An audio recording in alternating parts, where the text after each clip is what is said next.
Voilà, c'est ma dernière chronique de l'année. Je sais qu'il est d'usage médiatique en cette période de faire des rétrospectives.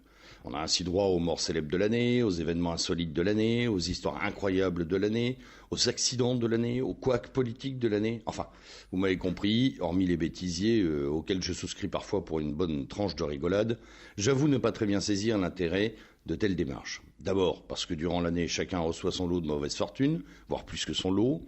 Ensuite, parce que s'il y a bien un moment où l'on aimerait souffler, c'est bien en fin d'année, là, tranquille en famille, pour une fois un peu éloigné des vicissitudes du quotidien. A-t-on encore le droit de souffler un coup et d'arrêter le gavage médiatique, constitué d'ailleurs la plupart du temps de mauvaises nouvelles? Eh bien non. Non content de nous repasser sur la figure toute l'année, le système prend un malin plaisir à nous remettre en mémoire tout ce qui a pu nous casser le moral durant l'année écoulée. Et je vous rassure tout de suite, je ne vous ferai pas l'injure de vous placer ma rétro de 2016.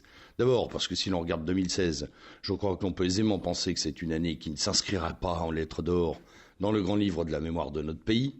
Ensuite, parce que j'en ai marre, mais vraiment marre, de cette interminable litanie de catastrophes, d'invasions, de guerres, de défaites morales, sociales, politiques, économiques. Non pas qu'il faille les nier, je ne me cache pas du réel, vous le savez, je vous en parle tous les jours. Mais bon sang, l'existence ne peut se résumer à cette lente descente, à cette décrépitude programmée et subie, à ce règne du consommateur abéti, abruti et heureux de gagner sa vie à la perdre. Alors ce matin, je vais me transformer en coach militant. Au diable la crainte et le pessimisme, vive le réalisme actif. Bouclons cette satanée année 2016, faisons bombance demain soir en piétinant ce qui reste de ces 365 jours de malheur et attaquons 2017 avec la foi du chevalier, la fougue du viking et la précision du samouraï. Rien que ça. Si 2016 nous a appris quelque chose, c'est qu'un cycle se clôt. Tiens, regardez sur le plan politique. Exit Hollande, Sarkozy, Juppé, Obama, le Royaume-Uni, ce qui n'est déjà pas si mal. Certains signes sont là, vibrants sous la surface. Il faut les voir. Oh, je ne suis pas Madame Soleil, bien sûr. Pas de prédication guirette, pas de poudre de perlimpinpin. Non. Mais par contre, je crois profondément que nous pouvons tous être bien plus que ce que nous sommes actuellement.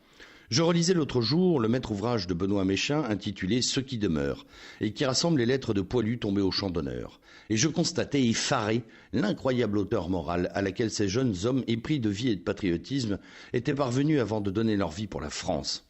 Ils ont tout donné, inconditionnellement, sans phare. Ils sont devenus pur sacrifice pour que demeure cette France qu'ils aimaient tant.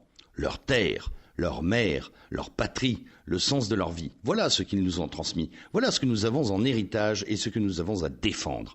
Il ne s'agit pas là d'un idéal, mais d'une haute idée qui sonne aujourd'hui comme un défi.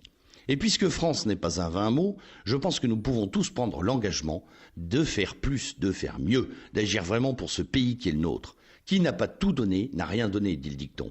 Alors profitons de ces quelques heures de libation, aimons cette joie que nous allons partager. Chargeons-nous de cette chaleur humaine. Et puis, dès le premier jour de 2017, choisissons une bonne fois pour toutes de combattre par tous les moyens pour que triomphe le beau, le bien et le vrai.